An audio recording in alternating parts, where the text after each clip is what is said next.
Hello दोस्तों, स्वागत है आपका मेरे YouTube channel let's study with Poonam में, जिसमें हम जीके जीएस से रिलेटेड टॉपिक के बारे में चर्चा करते हैं और आपके लिए नए नए विषयों को खोज कर लाते हैं।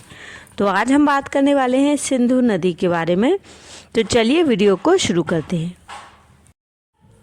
भारत में नदियों का इतिहास किसी से अछूता नहीं है। सदियों से समय ने न जाने कितनी बार अपना रुख बदला, लेकिन नदियों ने अपनी दिशाएं नहीं बदलीं। सालों से अपनी दिशा में बहने वाली नदियां अपनी पवित्रता को बनाए हुए निरंतर बहती चली आ रही हैं। गंगा, यमुना, नर्मदा, गोदावरी जैसी पवित्र नदियों ने जहां एक तरफ अपने जल से सबको पवित्र किया, वहीं हुगली और गोमती कोलकाता और लखनऊ की शान बनी। ऐसी ही नदियों में से एक नदी है सिंधु नदी। इस नदी का इतिहास तो सदियों पुराना है ही। इस नदी ने भी अपने जल से न जाने कितनों को सराबोर किया है। एशिया की सबसे लंबी नदियों में से एक सिंधु नदी अपनी खूबसूरती को कायम किए हुए उत्तरी भारत के कई क्षेत्रों को खूबसूरत दृश्य प्रदान करती है। इस नदी का इतिहास कई वर्षों पुराना और बेहद दिलचस्प भी है। आइए जानें सिंधु नदी के उद्गम और इतिहास की कहानी। सिंधु एशिया की एक सीमा पार नदी और दक्षिण और मध्य एशिया की एक ट्रांस हिमालयी नदी है।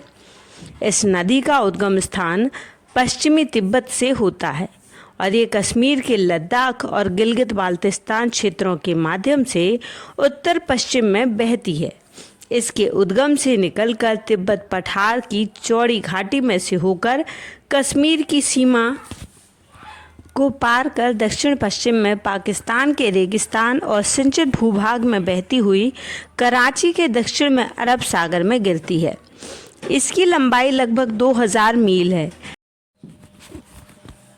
लद्दाख में सिंधु नदी की बाईं ओर की सहायक नदी जांस्कर नदी है और मैदानी इलाकों में इसकी बाईं किनारे की सहायक नदी पंचनद नदी है, जिसकी 5 प्रमुख सहायक नदियां हैं, जिसमें चिनाब, झेलम, रावी, व्यास और सतलुज नदियां मुख्य रूप से शामिल हैं।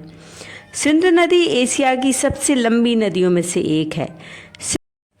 सिंधु की 5 उपनदियां हैं। इनके नाम हैं वितस्ता, चंद्रभागा, इरावती, विपाशा और शतंद्रु।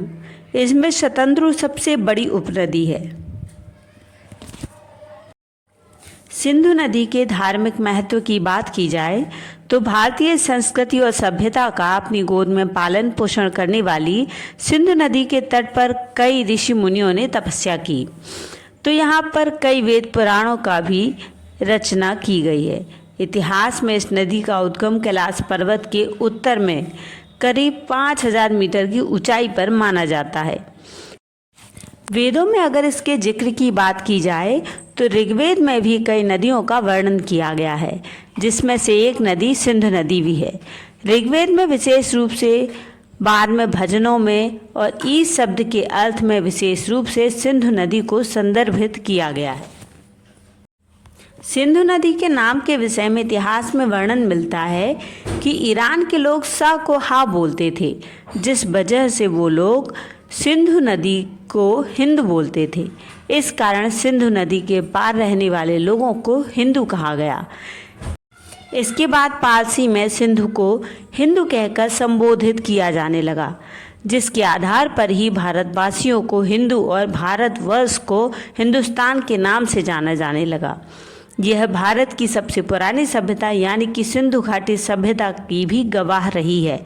इसी नदी से सिंधु घाटी सभ्यता की भी शुरुआत हुई है। इस तरह सिंधु नदी का इतिहास पुराना होने के साथ बेहद रोचक भी है, जो इसे नदियों की श्रेणी में एक अलग जगह प्रदान करता है। अगर आपको हमारा ये वीडियो पसंद आए तो चैनल को लाइक, शेयर और सब्सक्राइब ज़रूर करें। धन्यवाद।